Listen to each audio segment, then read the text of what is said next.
మిగిలిన ఎలక్షన్స్ సంగతేలా ఉన్నా రాష్ట్రపతి, ఉపరాష్ట్రపతి ఎన్నికల ప్రచారం మన దేశంలో చాలా హుందాగా జరుగుతూ వచ్చాయి. అభ్యర్థులు అన్ని రాష్ట్రాలు తిరిగి సమావేశాలు పెట్టి ఓట్లు అభ్యర్థించడం దాకా ఎక్కడా ఎలాంటి హడావుడి జరిగేది కాదు. కొన్ని రాష్ట్రాల్లో మాత్రం స్వాగత సత్కారాలు కాస్త ఘనంగానే జరిగేవి. 1996 రాష్ట్రపతి ఎన్నికలు మొదటిసారిగా ఒక సంచలనానికి దారితీశాయి. కాంగ్రెస్ పార్టీ నీలం సంజీవ్ రెడ్డిని అభ్యర్థిగా బరిలో దింపింది. అయితే అప్పటి ప్రధాని ఇందిరాగాంధీ మాత్రం పార్టీ విధానానికి భిన్నంగా వివి గిరిని స్వతంత్ర అభ్యర్థిగా బరిలో దించారు. ఆత్మ ప్రబోధానుసారం ఓటేయమని పిలుపునిచ్చారు. అప్పట్లో ఈ నినాదం చాలా ఆకర్షణీయంగా తయారైంది. మొత్తానికి చాలా కొద్ది తేడాతోనైనా వివి గిరి గెలిచారు.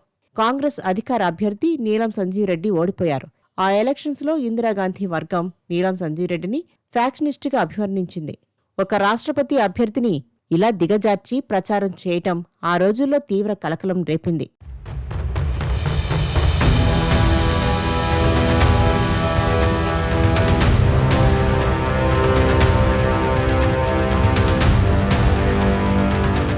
ఇప్పుడు జరుగుతున్న ఉపరాష్ట్రపతి ఎన్నికల్లో ప్రచారం మరింత దిగజారింది.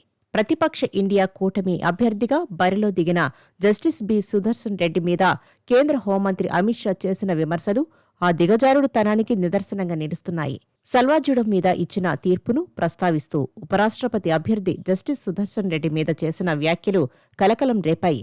అయితే అది తన వ్యక్తిగత తీర్పుగా భావించి విమర్శించడం తగదని, అది సుప్రీంకోర్టు తీర్పు మాత్రమేనని జస్టిస్ సుదర్శన్ రెడ్డి వ్యాఖ్యానించారు.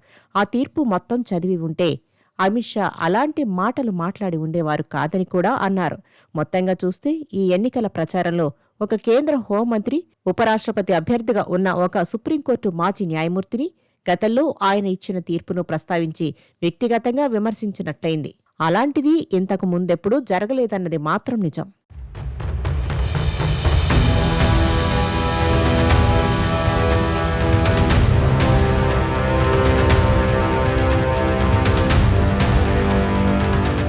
ఒక మాజీ న్యాయమూర్తి మీద కాకపోయినా అభ్యర్థి మీద వ్యక్తిగత విమర్శలు చేయడం బీజేపీకి కొత్త కాదు.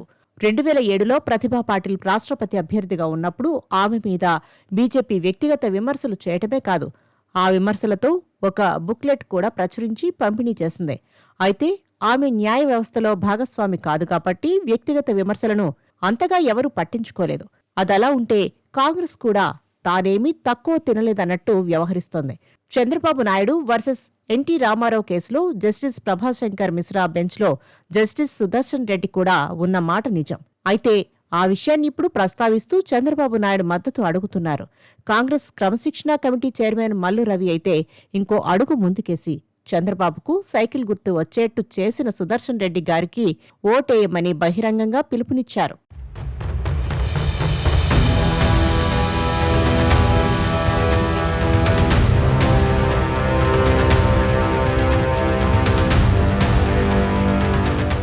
రాజకీయ విమర్శల సంగతెలా ఉన్నా న్యాయ వ్యవస్థ మీద మాట్లాడటానికి, న్యాయమూర్తులను వ్యక్తిగతంగా విమర్శించడానికి ఉన్న తేడాను గుర్తించాలి. ఎన్డీఏలో న్యాయశాఖ మంత్రిగా ఉన్న కిరణ్ రిజిజు సుప్రీంకోర్టు కలీజియం విధానాన్ని విమర్శించినా అది వ్యవస్థాగత విమర్శే తప్ప వ్యక్తిగత విమర్శ కాదు. అయినా సరే అలాంటి విమర్శలు తగవని న్యాయ నిపుణులు అభిప్రాయపడ్డారు. అదేవిధంగా కాంగ్రెస్ మాజీ కేంద్ర మంత్రి, ప్రముఖ న్యాయవాది కపిల్ సిబల్ కూడా ఆయా సుప్రీంకోర్టు తీర్పులను, న్యాయ వ్యవస్థలోని అవినీతిని, న్యాయమూర్తుల నియామకాలలోని లోపాలను, న్యాయమూర్తుల భావజాల పక్షపాత ధోరణులను ఎత్తిచూపుతూ బహిరంగ విమర్శలు చేశారు. అవి కూడా వ్యవస్థాగతమే తప్ప వ్యక్తిగతం కావు. ఈ తేడాను కూడా పట్టించుకోకుండా ఒక మాజీ న్యాయమూర్తి మీద వ్యక్తిగత విమర్శలకు దిగితే దిగజారుడు తనమే అనాలి.